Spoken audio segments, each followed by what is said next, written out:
کوئی مصیبت بدون حکم خدا کے نہیں آتی، خدا کے حکم سے کوئی بھی مصیبت آتی ہے۔ اور جو شخص اللہ پر پورا ایمان رکھتا ہے، اللہ تعالیٰ اس کے قلب کو صبر اور رضا کے راہ دکھلا دیتا ہے۔ جو بھی مصیبت آتی ہے اللہ کی طرف سے آتی ہے، جو بھی خوشی آتی ہے وہ اللہ کی طرف سے آتی ہے۔ وہ اللہ جو ایماندار بندے ہیں اس پر صبر کر کے اللہ پر بھروسہ رکھتے ہیں۔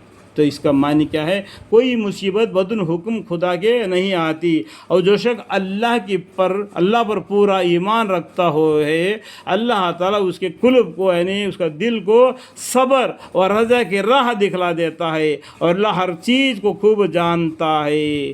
اور خلاص کلام یہ ہے کہ ہر امر میں جن میں مصائب بھی داخل ہے، اللہ کا کہنا مانو، اللہ کا کہنا مانو، اور رسول صلی اللہ علیہ وسلم کا کہنا مانو، اور رسول صلی اللہ علیہ وسلم کا کہنا مانو نور، اور اگر تم مانو، اور اگر تم اطاعت سے اعراض کرو گے یعنی اس ماننے سے تم الٹے کرو گے یعنی گھمنڈ کرو گے، اعراض کرو گے، نہ مانو گے، تو یاد رکھو کہ ہمارا رسول صلی اللہ علیہ وسلم کا ذمہ تو صاف صاف پہنچا دینا ہے، اللہ کا حکم کو صاف صاف پہنچا دینا ہے۔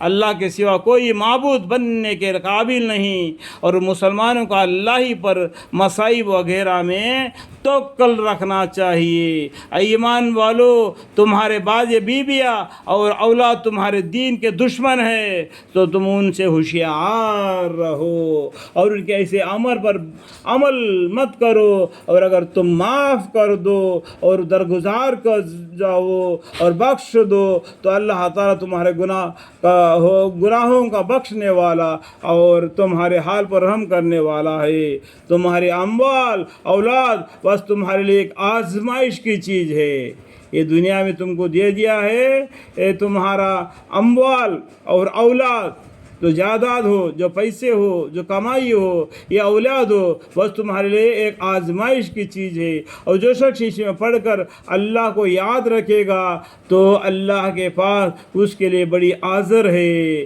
ان میں پھنس کر بھی اللہ کو عبادت میں مشغول رہے گا اس کے لیے بڑی کامیابی ہے، بڑی اجر ہے۔ تو جہاں تک تم سے ہو سکے اللہ سے ڈرتے رہو، واتقوا اللہ واتقوا اللہ، اور اس کے احکام کو سنو اور مانو، یعنی قرآن کو پڑھو اور اس کو مانو، اور بالخصوص موقع حکم میں خرچہ بھی کیا کرو، تمہارے لیے بہتر ہوگا۔